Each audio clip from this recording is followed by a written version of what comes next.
Bismillahirrahmanirrahim. Assalamualaikum warahmatullahi wabarakatuh. Alhamdulillah nahmaduhu wa nasta'inuhu wa nastaghfiruh wa na'udzu billahi min shururi anfusina wa min sayyiati a'malina may yahdihillahu fahuwal muhtad wa may yudlilhu falan tajida lahu waliyan mursyida.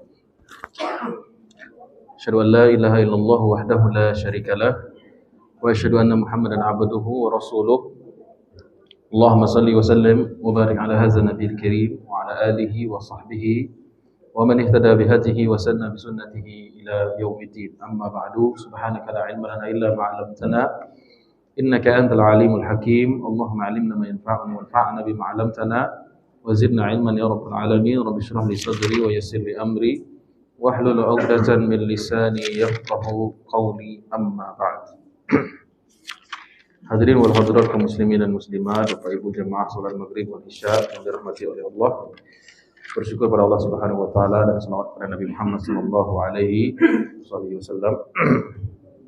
Dengan mengharapkan karunia dari Allah, ridho dan rahmatnya, marilah kita lanjutkan membaca dan mengkaji hadis Rasulullah sallallahu alaihi wasallam, yang mana kita masih di hadis yang ke-19, yakni hadis nasihat Rasulullah sallallahu alaihi wasallam kepada Ibni Abbas radhiyallahu anhu. Ya, di tengah perjalanan Rasulullah menasihati Ibnu Abbas, yang artinya kita review sedikit. Faqala li ya gulam inni u'allimuka kalimat, wahai ananda, ku ajarkan kepada engkau beberapa nasihat. Ihfazillah yahfazka, jagalah Allah maka Allah akan menjagamu. Ihfazillah tajidhu tujahaka, jika kau menjaga Allah, kau akan mendapati pertolongan Allah di hadapanmu. Idza sa'alta fas'alillah, jika kamu mintalah kepada Allah. Wa idza sta'anta fasta'in billah, kalau engkau meminta perlindungan, mintalah kepada Allah perlindungan. Kalau tidak salah sampai di sini kemarin. Terakhir kita membahas isti'anah, yaitu wa idza sta'anta fasta'in billah. Sekarang kita masuk ke potongan hadis. Wa'alam, ketahuilah wahai ananda, annal ummah, jika seluruh makhluk. Al-ummah di sini maknanya bukan umat manusia saja, bukan umat Islam apalagi, tapi al-ummah maknanya al-alamin, al-alamun, seluruh alam semesta disebut al-ummah. Wa'alam annal ummata, ketahuilah bahwasanya jikalau seluruh makhluk, artinya selain Allah Subhanahu wa taala, selain Khalik makhluk. Ketahuilah bahwasanya kalimat wa'lam ini menunjukkan bahwasanya ada tambahan stressing, penegasan di sini. Sebelumnya tidak ada wa'lam. Ketahuilah wahai ananda, wa'lam. Sama dengan firman Allah Subhanahu wa taala, fa'lam annahu la ilaha illallah. Ada ilmu yang berharga di sini. Ketahuilah sebagai ilmu yang bermanfaat, yang berharga. Apa itu ilmunya? Annal ummata, seluruh makhluk, baik itu jin, baik itu manusia, bahkan malaikat yang membawa arsy-Nya Allah Subhanahu wa taala. Ya. Semuanya selain Allah Subhanahu wa taala, makhluk seluruhnya. Yang kita tahu sedikit, yang tidak kita tahu lebih banyak, jauh lebih banyak. Wa'lam annal ummata, ketahuilah seluruh makhluk, kata Allah, law ijtama'at 'ala an yanfa'uka, seluruh makhluk ini berkumpul, bermusyawarah, bermufakat dan bersepakat untuk memberikan satu manfaat kepada engkau, bi syai'in, satu manfaat yang kecil, lam yanfa'uka illa bi syai'in qad kataballahu lak, tidak akan dapat manfaat itu sampai kepada engkau kecuali yang telah diizinkan oleh Allah Subhanahu wa taala. Ya. Kemudian sebaliknya, wain, jika ijtama'u, mereka seluruh makhluk, hewan, binatang, tumbuhan, beras yang kita makan juga termasuk. Pun tidak makan bareng, makan nasi. Nasi yang kita makan. Manusia yang dekat maupun jauh, orang Indonesia pun luar Indonesia, jin, sampai malaikat yang paling mulia sekalipun Jibril alaihi salam. Ijtama'u kalau mereka berkumpul ala an yadurruka, memberikan kepada engkau bisyai'in satu mudarat,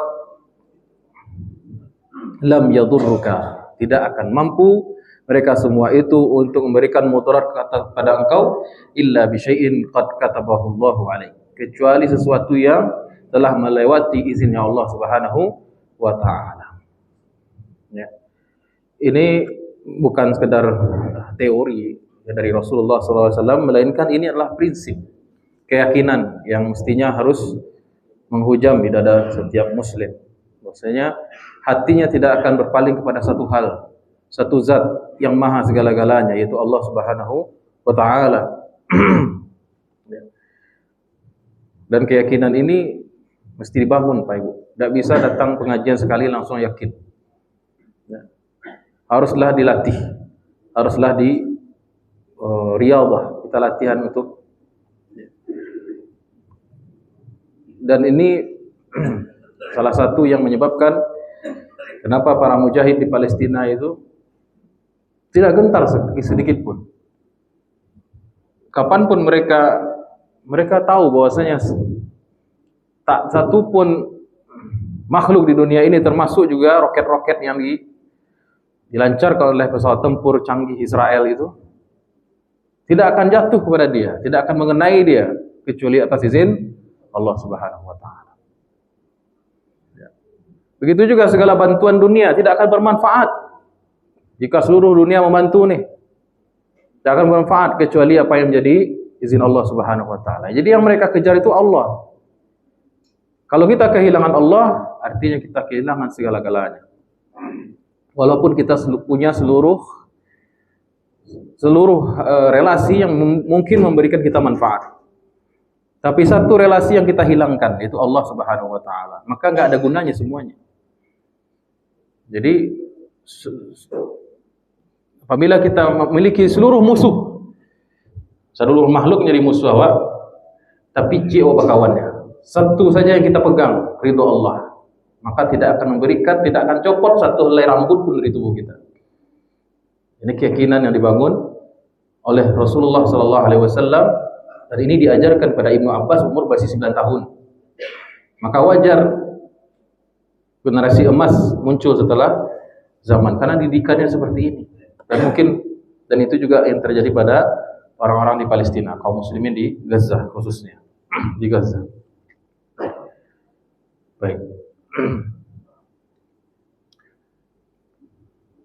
Kemudian kita baca syarah atau penjelasan daripada Imam Ibn Rajab Al-Hambali. Dalam riwayat Imam Ahmad, Rasulullah SAW bersabda, "Falau, seandainya annal khalqa jami'an, seluruh makhluk, aradu an yanfa'uka, ingin untuk memberikan engkau manfaat, bi syai'in, dengan sesuatu, lam yaqdihi Allah alaik, lam yaqduru alaih." Kalau Allah tidak tetapkan itu sebagai manfaat bagi engkau, tidak akan mampu. Sama sekali mereka tidak akan mampu. Walhasil kalau kita dapat manfaat, kita dapat nikmat, kita dapat karunia, ketahuilah itu pangkalnya dari Allah Subhanahu wa taala. Namun bukan berarti kita menafikan rasa terima kasih kepada wasilah yang menyampaikan kita manfaat. Jadi orang hadiah, alhamdulillah, aku rasa sakit dari Allah, dia ambilkan, mengai bu lepai lah bu, kan dari Allah. Terima kasih dia. Man lam yashkurin nas, lam yashkurillah. Siapa yang tidak berterima kasih kepada orang lain, sama tidak bersyukur kepada Allah Subhanahu wa taala. Wa in aradu an yadurruka bi syai'in, kalau mereka semua makhluk itu ingin memberikan mudarat kepada engkau dengan satu mudarat, lam yaktubullahu, maka Allah belum atau tidak menjadikan itu sebagai takdir engkau, alaika lam yaqduru alaih, mereka juga tidak akan mampu. Jadi ketika kita dapat musibah, masalah, mudarat yang menimpa kita, juga tidak terlalu galau, karena itu juga telah lulus mudarat itu melalui QC, quality control Allah, izinnya Allah Subhanahu wa taala. Ya. Jadi hati kita tidak berpaling kepada selain Allah Subhanahu wa taala. Ini riwayat Imam Ahmad. Riwayat Tirmizi tadi yang pertama saya sebutkan, riwayat Imam At-Tirmizi. Dan hal ini disebutkan dalam banyak ayat dalam Al-Qur'anul Karim, di antaranya firman Allah, A'udzubillahi minasyaitonir rajim, qul la yusibana illa ma kataballahu lana.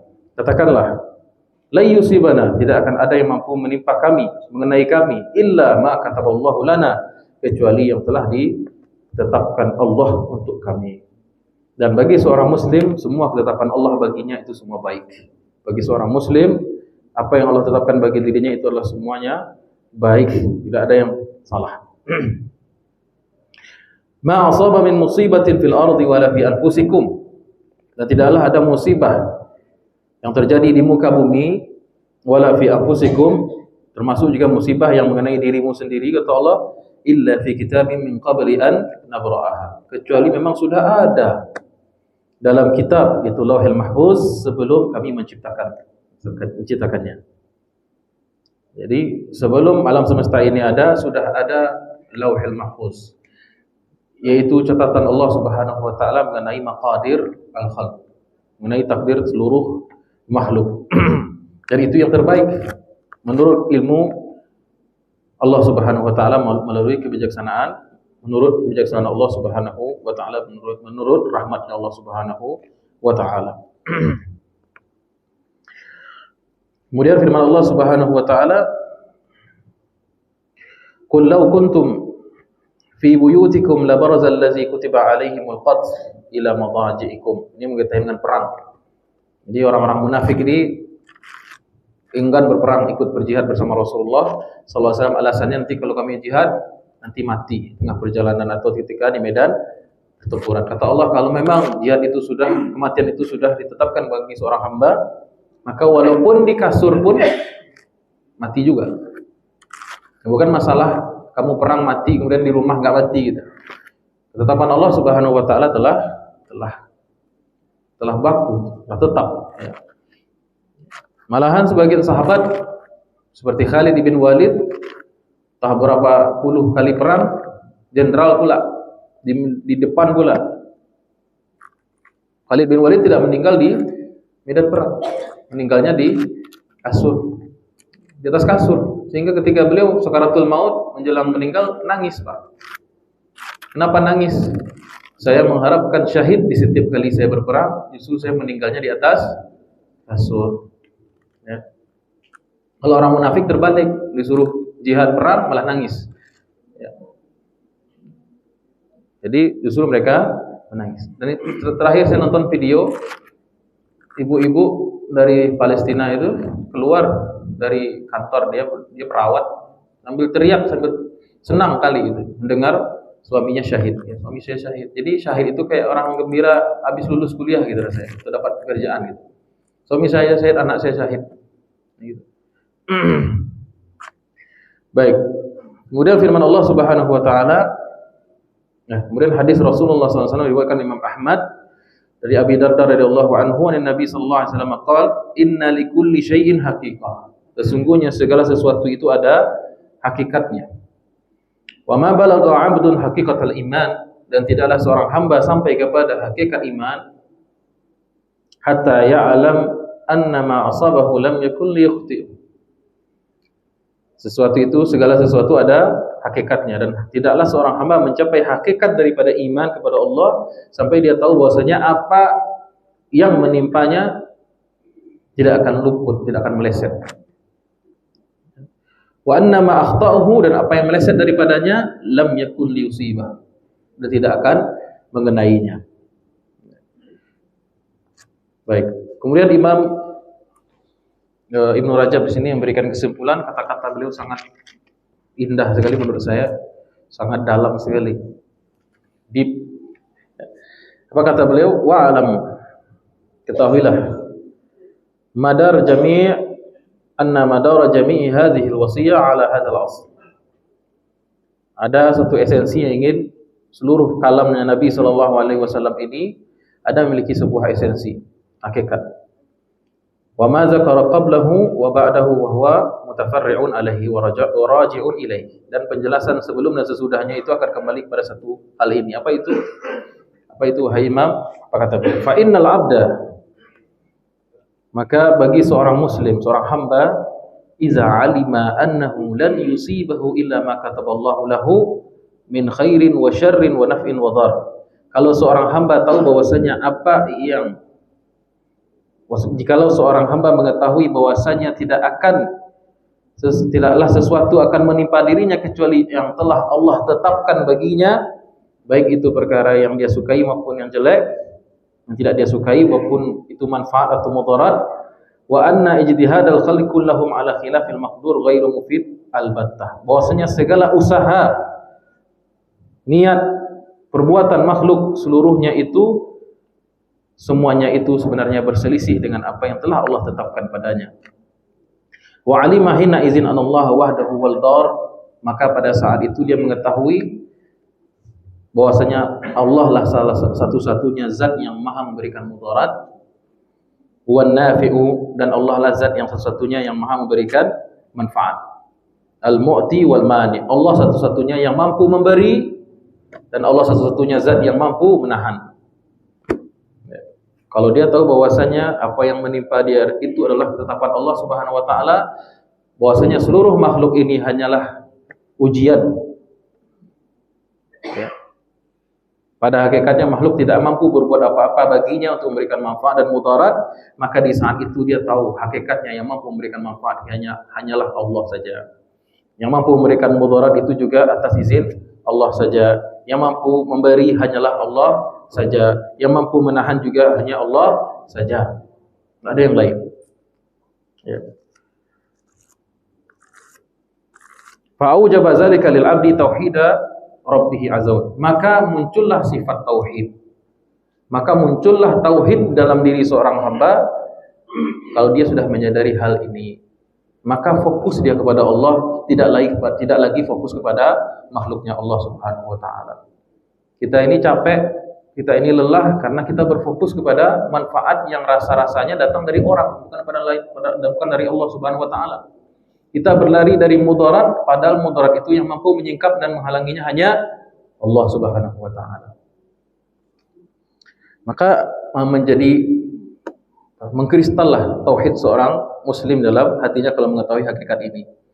Maka kalau seorang mukmin itu tahu bahwasanya mudarat dan manfaat, menahan dan memberi hanyalah Allah Subhanahu wa taala, maka dia akan sibuk dalam hal apa? Wa ifraduhu bit ta'ati wa hifzi hududih. Maka dia akan sibuk dalam mencari Allah dengan menjaga ketaatan kepada Allah dan menjaga batasan-batasan Allah Subhanahu wa taala. Nah, disinilah fa innal ma'buda innama yaqsid bi ibadatihi jalbil manafi' wa daf'il madar. Maka sesungguhnya al-ma'bud yaitu Allah Subhanahu wa taala yang disembah, maka dimaksudkan ibadah kepada Allah Subhanahu wa taala itu seseorang bisa memperoleh manfaat yang sebenarnya itu datang dari Allah dan bisa menolak sebenarnya mudarat yaitu penolakan dari Allah Subhanahu wa taala. Walihaza, oleh karena itu, zamallahu man ya'bud, maka Allah mencela. Oleh karena itu Allah mencela, mengecap man lam yanfa, seseorang yang man ya'bud man la yanfa, seorang yang beribadah kepada sesuatu yang tidak sama sekali memberi manfaat bagi dirinya. Jadi Allah tidak suka apabila hati seorang hamba cenderung kepada makhluk yang sebenarnya makhluk itu tak sepeser pun, tak secuil pun ada saham memberi kepada dia. Wala yadur, dan makhluk itu tak secuil pun ada saham mencegah dia daripada kemungkaran, mencegah dia daripada kemudaratan. Ya. Yang magia sia inyo berterima kasih ke sia. Nah, itulah jahatnya, buruknya adab seorang hamba kepada Allah Subhanahu wa taala. Ya. Yang sayang ke inyo sia, tapi dia berpaling kepada yang menyayangi dia pada hakikatnya. Ya. Yang sayang kepada awak sia hakikatnya, Bu. Allah Subhanahu wa taala. Yang berikan rezeki kita kepada siapa sebenarnya? Allah Subhanahu wa taala. Tetapi akhlak kita kadang-kadang lebih baik kepada makhluk yang hanya menjadi penyalur rezeki itu. Yang menghindarkan kita daripada mudarat sebenarnya hanyalah Allah. Tetapi adab akhlak kita, santun kita lebih tinggi pula kepada orang yang menjadi wasilah, tukang kurir. Mohon maaf bahasa saya. Maaf kalau ada yang kurir di sini. Ya. Sebenarnya makhluk nih Pak Ibu, hanyalah kurir dari perintah-perintah dan izin Allah Subhanahu wa taala. Akankah mungkin gitu? Awak ada hadiah sama orang. Hadiahnya kok mobil mewah, enggak semua mobil mewah, auto mewah Pak. Pak Iwan? Mercy Pak, Alphard dikirim sama orang. Dikirim langsung ke pintu rumah Pak Ibu. Ya. Kemudian awak ada yang datang ke rumah awak. Yang datang itu pasti kurir kan? Yang datang ini kurir. Lalu awak terima kasih tidak bisa habisnya ke kurir itu. 24 jam mau sampai nama kurir itu. Dia gagahnya kurir tadi lah mantan awak foto tadi. Awak cium-cium tangannya. Bahkan awak sembahnya. Sementara awak tidak bertanya siapa yang mengirim kau. Allah Akbar. Apa perasaan orang yang ngirim tadi itu Pak Ibu? Nah, itulah kira-kira. Ketika kita tahu bahwasanya hakikat ini, bahwasanya yang memberikan manfaat dan mudarat sebenar adalah Allah Subhanahu wa taala, seharusnya membuat kita lebih kuat tauhid kita kepada Allah Subhanahu wa taala. Adapun kepada makhluk babnya muamalah. Berterima kasih wa kalau dikirim. Ya. Berterima kasih wa kalau ditolong. Itu babnya semata-mata muamalah. Adapun kepada Allah, itulah yang sebenarnya hati kita, yang sebenarnya hati kita menjadi tujuan hati kita. Gitu. Jadi hatiku satu, tidak bisa dibagi.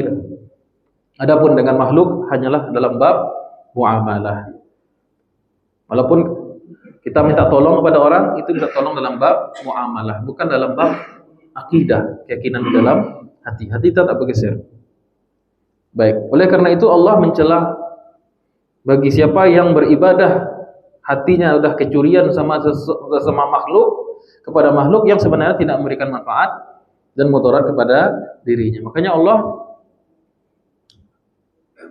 tidak suka dengan orang-orang yang menyembah berhala itu, karena bagi orang kafir jahiliyah ketika Islam datang, mereka menyangka bahwasanya Lata, Uzza, Hubal dan lain sebagainya itulah yang memberikan manfaat dan mudarat. Baik. Kemudian kata Imam Ibnu Rajab Al-Hambali,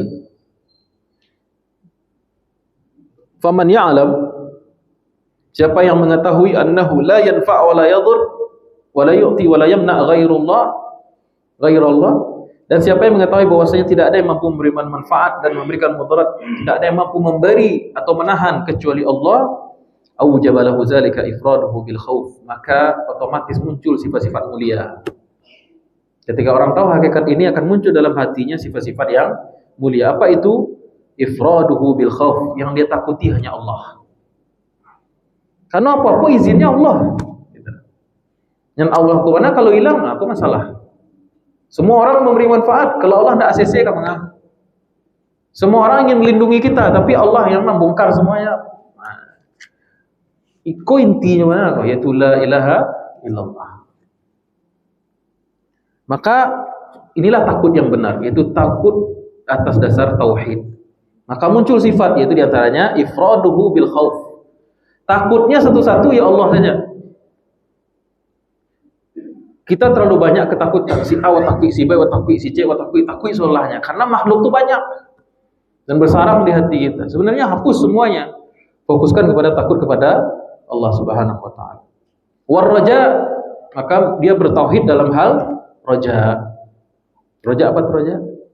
Harapannya cuma satu, tertumpu, yaitu kepada Allah Subhanahu wa taala. Wal mahabbah, cintanya juga berfokus kepada Allah. Kenapa? Karena sejatinya apa yang dia miliki, yang dia kecap, yang dia cium, yang dia makan, yang dia konsumsi, yang dia pakai, yang dia gunakan, yang dia duduki, yang dia hirup, semuanya rizki dari Allah Subhanahu wa taala. Makin bulat cintanya kepada Allah.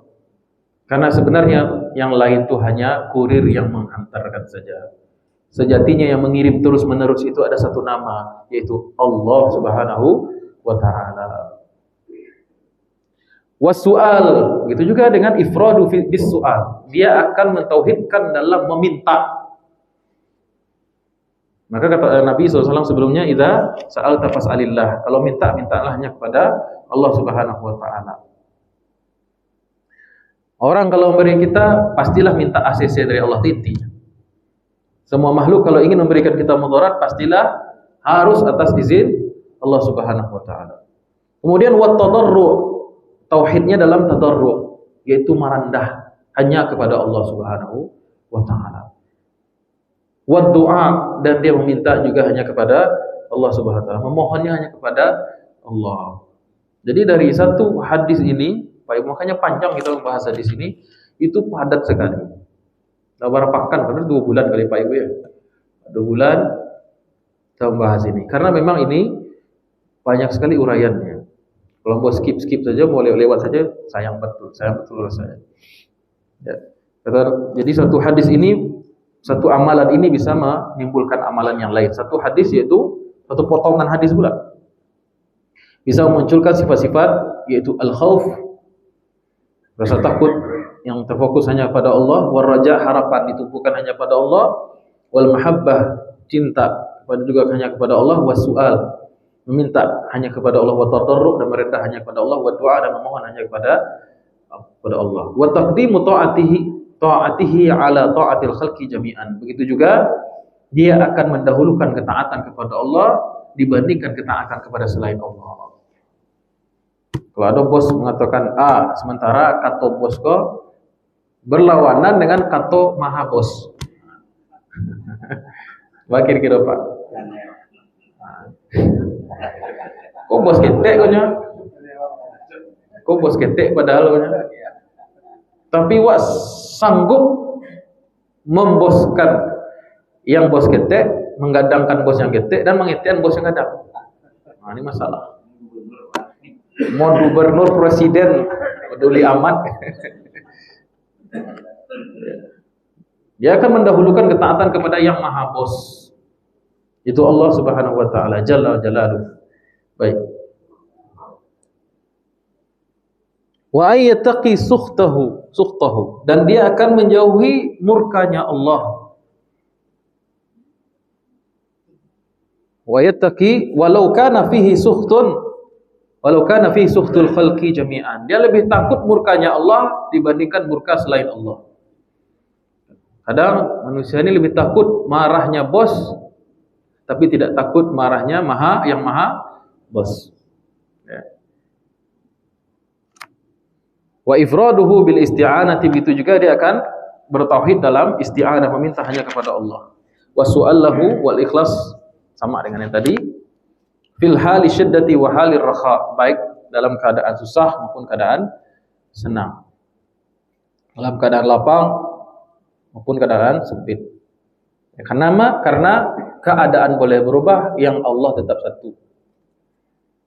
Keadaan boleh bersilih berganti, lapang, susah, kering, basah, hujan, kemarau.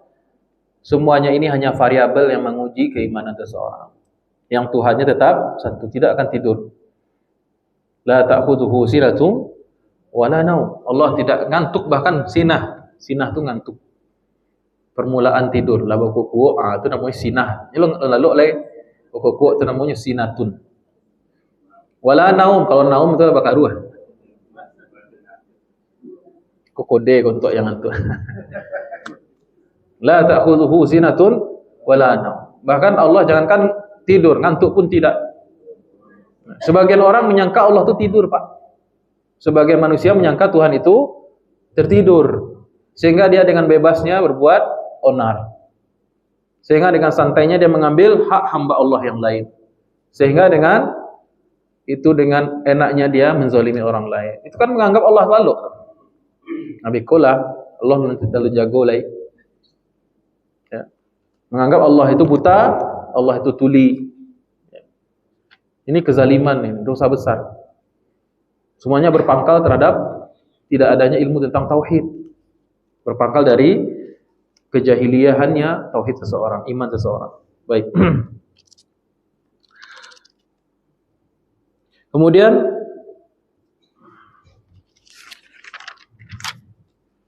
lanjut. Kemudian hadis berikutnya, jaffal qalamu bima huwa kain, atau riwayat Ahmad, riwayat Tirmizi, Setelah Nabi SAW menyebutkan tadi masalah mudarat dan manfaat, kemudian Nabi SAW melanjutkan hadisnya, rufi'atil aqlamu wa jaffatis suhuf. Sesungguhnya pena telah diangkat dan lembaran Lauhil Mahfuz telah kering. Ini apa maksudnya ini? Pena telah diangkat, kemudian lembaran catatan takdir Allah telah kering, ya. Dulu orang kalau menulis itu, mungkin Pak Ibu masih mengalami, kalau Ibu tidak mengalami. Oh, Pak, terkaju ya Bu, Pak. Ya boleh, Pak. Pertama tadi sudah menjadi pemberian itu adalah dari Allah. Memang kita rasakan memang. Tapi kalau ada pemberian orang yang mengharapkan sesuatu, itu bagaimana tuh? Pemberian orang untuk mengharapkan sesuatu. Orang yang memberi, tapi dia mengharapkan sesuatu. Apakah itu dari Allah juga? Maksudnya? Itu datang dari Allah, maksudnya gimana Pak? Tidak kurang paham. Tadi kan pemberian itu kan semua yang kita dapatkan itu dari Allah. Nah, kemudian ada orang, karena dia ada satu urusan yang dia beri seorang itu dengan mengharapkan sesuatu. Nah, itu bagaimana membedakan? Baik. Kita pertama tidak bisa menilai niat seseorang secara sempurna, gitu kan. Tetapi kita menghindari muamalah-muamalah yang kita berjalan di jalur syariat dulu, Pak. Nah, itu kan hakikat dari itu. Kita berjalan di jalur syariat. Rasulullah SAW melarang. Begitu juga para khalifah yang 4 itu melarang yang namanya gratifikasi. Nah, itu kan maksudnya. Nah, jadi jangan memakaikan dalil akidah untuk muamalah yang kita inginkan. Ya, seandainya ini datang dari Allah nih, dia makan yang haram, itu 2 dosa itu. Pertamanya dosa makan haram, yang kedua menuduh Allah. Sedangkan babnya harus kita pisah-pisah. Ini bab akidah dan ini bab syariat. Jadi kalau ada orang kita menjabat, kemudian orang tiba-tiba baru saja kita menjabat, baru tadi pagi dipakai sumpah, siang lah banyak saya tamu, macam-macam tuh. Nah, mulai dari ambo dak tahu, ambo dak pengalaman. Intinya itu gratifikasi. Ya. Maka kita berangkat dari syariat. Ketika Allah SWT melarang ini atau harta ini haram atau transaksi muamalah itu tidak betul, maka tinggalkan. Ketika kita bisa meninggalkan yang haram, itulah rezeki sebenarnya. Itulah rezeki yang sebenarnya. Pun kalau kita makan nih, anggap kue bentuknya, kita makan atau kita pakai mobil itu sebagai gratifikasi, gitu kan. Itu rezeki dari Allah, tetapan dari Allah, tapi Allah tidak ridho. Allah tidak ridho, dan kita akan diminta pertanggungjawaban atas hal tersebut. Ya. Jadi jalan yang kita tempuh pertama adalah syariat. Jangan main-main sedikit-sedikit hakikat. Ya. Tetap kita menjalani namanya syariat Allah Subhanahu Wa Taala. Baik, kira-kira Pak.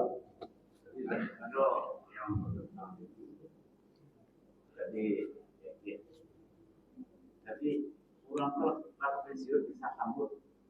Orangnya Apa nilai? Bapak, orangnya ke pensiun. Kamu pensiun. Dia baju, dia cincin, dia apa lah. Terima kasih. Ya, lalu terima kasih. Kamu elok.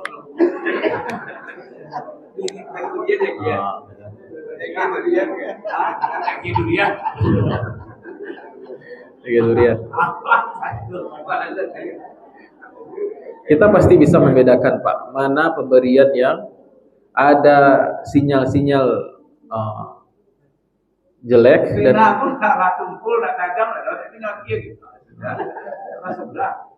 biasanya orang kalau udah pensiun, biasanya kalau orang lah pensiun tidak ada kepentingan apa.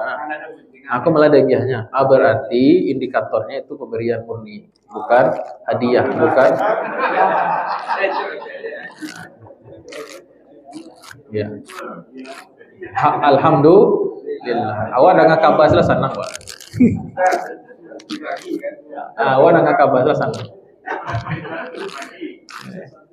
Ya. Baik. Kita lanjut. Kata Rasul SAW, pena telah diangkat dan kertas catatan telah kering. Suhuf itu jamak dari sahifah, artinya ialah lembaran-lembaran. Ya, dulu orang menulis itu pakai pena, pena bulu ya, ada bulu itu. Namanya kalam. Pena itu yang pena sebenarnya. Kalau yang kini kok namanya ballpoint. Kalau orang Jakarta bullpen, sebenarnya ballpoint. Ball itu bola, point itu titik. Nah, karena cara kerjanya dengan bola kecil itu yang dipencet-pencet. Nah, cuman di orang Padang seluruh itu pena lah. Nah, waktu ambil di Jakarta kan pinjam pena, cik kan pena, ballpoint, ya ballpoint. Ya. Nggak jadi begitu. Terasa ya Pak. Dulu Pak. Perang? Ya. Dalam waktu dan banyak terlihat Allah berperang. Perang memerangi kafir. Itu zaman Rasulullah. Tapi zaman kini banyak juga orang yang orang Islam. Boleh jihad. Contohnya mungkin masalah Palestina sekarang, ya. Baik, pertama jihad itu memiliki ketentuan, tidak asal-asalan, gitu kan? Jihad dan memiliki tingkatan-tingkatan juga. Yang jihad yang Bapak maksud adalah jihad kita. Ya. Kita sekarang sedang berjihad nih, tapi jihad ilmu. Ya. Mujahid itu bukan hanya mujahid perang, tapi ada mujahid ekonomi, ada mujahid politik, ada mujahid ilmu. Ya. Tapi saya untuk politik ini agak susah medan antara mujahid dan mujahad ini. Itu yang dimaksud Bapak kan mujahid perang ya. Nah, baik. Lebih spesifik kan, yang merorong agama itu kan kalau kata Allah kan itu yang diperangi. Yang merorong agama itu. Merorong ini maksudnya yang dari dalam. Oh. Bujanda. Oh. Banyak kalau jadi banyak.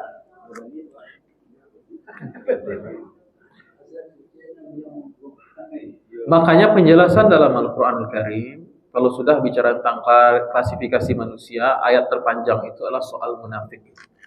Orang-orang munafikun, orang-orang yang merorong Islam dari dalam.